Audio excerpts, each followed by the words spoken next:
পরিস্থিতির পরে এই ধরনের ভোট ব্যাংকের রাজনীতি নতুন তো কিছু নয়। তৃণমূলের ক্ষয় শুরু হয়েছিল 18 পঞ্চায়েতে এবং ফাইনালি তৃণমূল 21 এবং 24-এ যে জয়টা পেয়েছে, ছাপ্পা তো আছেই, ওগুলো তো মুসলিম ভোটে আমরা পশ্চিমবাংলার হিন্দুদের তখন থেকেই বলেছি পরিণতিটা কি হবে। 500,000-এর কাছে আত্মসমর্পণ করছেন, পরিণতিটা কি হবে। আজকে সেই পরিণতিটা হচ্ছে, দেশের মধ্যে দেশের মানুষ উদ্বাস্তু হচ্ছে। এটা তো মানে সবচেয়ে লজ্জাজনক ঘটনা। ইউক্রেনের ঘটনায় পোল্যান্ডে গিয়ে লোক আশ্রয় নিয়েছিল।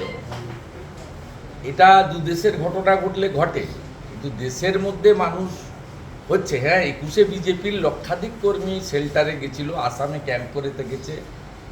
তৎকালীন রাজ্যপাল জগদীপ ধনখড়, আজকের উপরাষ্ট্রপতি, সেদিন গেছিলেন হেলিকপ্টার দিয়ে আসামে। আসাম সরকার খাইয়েছিল, রেখেছিল। কিন্তু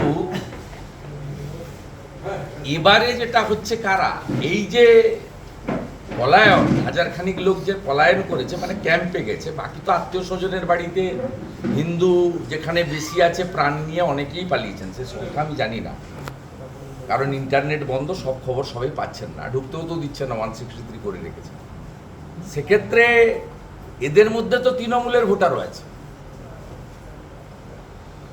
এই যে for the people, by the people, of the people সংবিধানকে সামনে রেখে শপথ গ্রহণ করা, এ তো সরাসরি বিশ্বাসঘাতকতা করা হচ্ছে সংবিধানের সঙ্গে। 21-এ বিজেপি করেছিল বলে হিন্দুদের তাড়িয়েছিল, আর আজকে সব হিন্দুকে তাড়ানো হচ্ছে। আমরা বলি না 1 লাখের ঘর, 1,20,000 ঘর বানাচ্ছেন কার জন্য? দখল করবে তো ওরা। আজকে ধুলিয়ান, শামসেরগঞ্জ, শ্রুতি প্রমাণ হয়ে গেছে। তাই সুন্দর, কোথাও কি এটা 71-এর স্মৃতিকে ফেরাচ্ছে? 71-এর স্মৃতিকে ফেরাচ্ছে মানে না না, এ তো সংখ্যা কমাতে চায়। আমরা তো সবাই বলছি 51-র ফার্স্ট সেন্সাসে আমরা হিন্দু এখানে 85। ববি বলছে আমরা 33 থেকে 35। আমি তর্কের খাতিরে 33 ধরলাম। লাস্ট সেন্সাস হয়েছিল 2011-তে, তখন হিন্দু পপুলেশন ছিল 27%। আজকে অনেক জল গড়িয়েছে, 14 বছর, অনেক রোহিঙ্গা মুসলমান এসেছে। এবং সিদ্দিকুল্লাহ চৌধুরী তো অ্যাসেম্বলির রেকর্ডে বলেছে, আপনারা দুই, আপনাদের দুই, আমাদের দুই, আমরা 4, মানে ওরা 4 জন করে নিতে বলছে।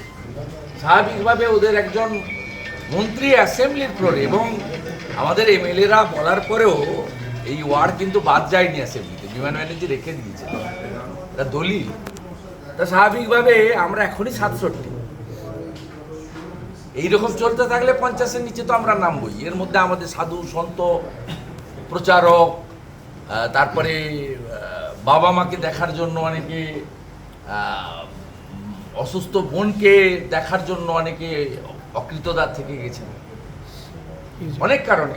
তো স্বাভাবিকভাবে আমাদের সংখ্যা তো এক্ষুনি 67 হয়ে গেছে 85 থেকে। এবং আমরা 50-এর নিচে চলে গেলেই তো সারিয়া, মুসলিম পার্সোনাল ল বোর্ডে চলে যাবে, বিউটি পার্লার বন্ধ হয়ে যাবে, মহিলারা বাড়ি থেকে বেরোতে পারবেন না।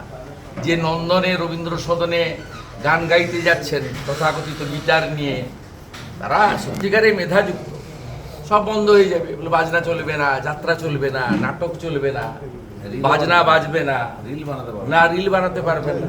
সবে তো গাড়ি থেকে ধ্বজ খুলছে, এরপরে বলবে মন্দির থেকে ঘন্টা করতে হবে। ভয়ঙ্কর পরিস্থিতি। বাংলার হিন্দুদের ঐক্যবদ্ধ হওয়া ছাড়া এবং নরেন্দ্র মোদীজির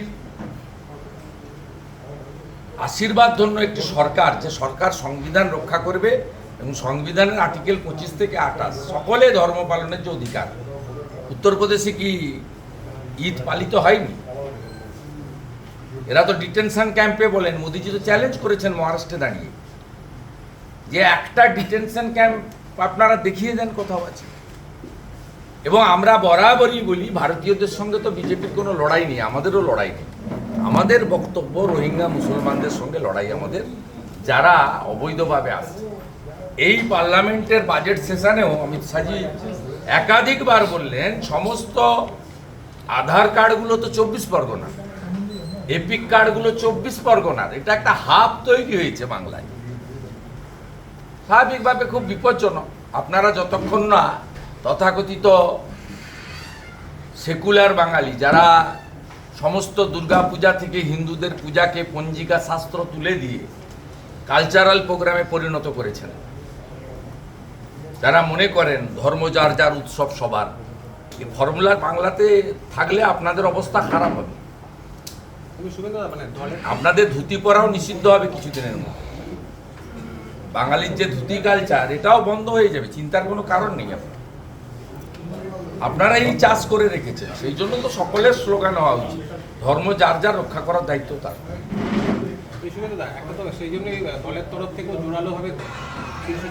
বিজেপি ছাড়া কেউ নেই তো। রাস্তায় বাড়িতে ফোন ধরা, শেল্টার দেওয়া, মোটা ভাত খাওয়ানো, মোটা কাপড় পরানো, 3 মাস জেলে থাকলেও 4 মাসের দিন বেল করানো, এনআইএ করা, বিজেপি ছাড়া কেউ নেই। আগেও ছিল না, বর্তমানে এই সমস্ত এলাকার জন্য মমিনপুর, ইকবালপুর, ইসরা, শিবপুর, ডালখোলা, সর্বত্র আমরাই করেছি। এটা আমাদের দায়বদ্ধতা। কারণ আমি সবসময় বলি, আমি নিজের ক্ষেত্রেই বলি, আমি বিজেপিতে জয়েন করেছি 20 সালে, 5 বছর হতে গেল। আমি নির্বাচনে জিতেছি, জিতিয়েছি 21, 23, 24 আমার সহকর্মীদের, আমার এলাকায় বা আমার নির্বাচন কেন্দ্রে হিন্দু ভোটে।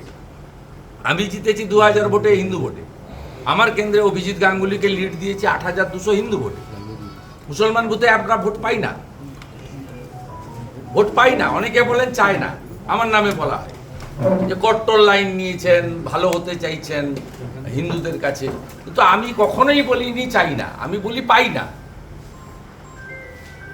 আমি লোকসভা ভোটের সময় রাষ্ট্রবাদী রাষ্ট্রবাদী বলছিলাম, তারপরে ভোটে বাক্স খোলার পরে দেখলাম রাষ্ট্রবাদীও নাই। বিজেপি সংখ্যালঘু মোর্চার সভাপতি আব্বাস নন্দীগ্রাম 1-এর, তার বুথে বিজেপির ভোট 1টা। তাহলে কি হলো ভাই, 7টা ভোট তো তোর বাড়ির, যে দিব কি করে? 2500 টাকা ভাতা পাই। ইমাম বললেন নামাজ তো ঘরে পড়ে নিবি, মরে গেলে সেটা তো আমাকে গিয়ে পড়াতে হবে। এই বুথে যদি 2টোর বেশি ভোট বেরোয়, তোর বাড়ির কেউ ইন্তেকাল করলে আমাকে জানাজার নামাজ পড়াতে ডাকবি না, আমরা কেউ যাব। কি করব বলুন? আমার ঘরের লোক তো বয়স্ক লোক আছে, মারা যাবে, স্বাভাবিক জাগতিক নিয়ম, মারা যাবে। তখন তো আমি পারবো না জানাজার নামাজ পড়তে। ঘরে মসজিদে উঠতে দিবে না, আমি নয় ঘরে একটা কিছু পেতে পশ্চিম দিকে মুখ করে প্রার্থনা করে নি, সেটা হতে পারে। কিন্তু ইন্তেকাল করার পরে ওদের ইন্তেকাল ভাষায় বলে আমাদের মারা যাওয়া বলে, তখন যে মাটি দেওয়ার সময় যে প্রেয়ারটা হয় সেটা তো ম্যান্ডেটরি। কি করবেন আপনি? হিন্দু জাগরণ ছাড়া এই মুহূর্তে কোনো বিকল্প রাস্তা নেই। হিন্দু জাগরণ তো কোথাও কোথাও হয়েছে, তাই বিজেপি 2,33,27,000 ভোট পেয়েছে। আসন সংখ্যার নিরিখে হয়তো একটু কমে গেছে, কিন্তু বিজেপির ভোট তো ইনট্যাক একটা দাঁড়িয়ে আছে। 19, 21, 24 বিজেপি একটা 40%, 38 থেকে 40% ভোটে দাঁড়িয়ে আছে। এবং এই ভোটটা ম্যাক্সিমাম কেন, এই ভোটটা প্রায় হিন্দু ভোট, কিছুটা জনজাতির ভোট আছে, মানে আদিবাসী। এই এলাকার যে অশান্ত পরিস্থিতি আর নেই ভাই, প্রোগ্রামে বলুন সব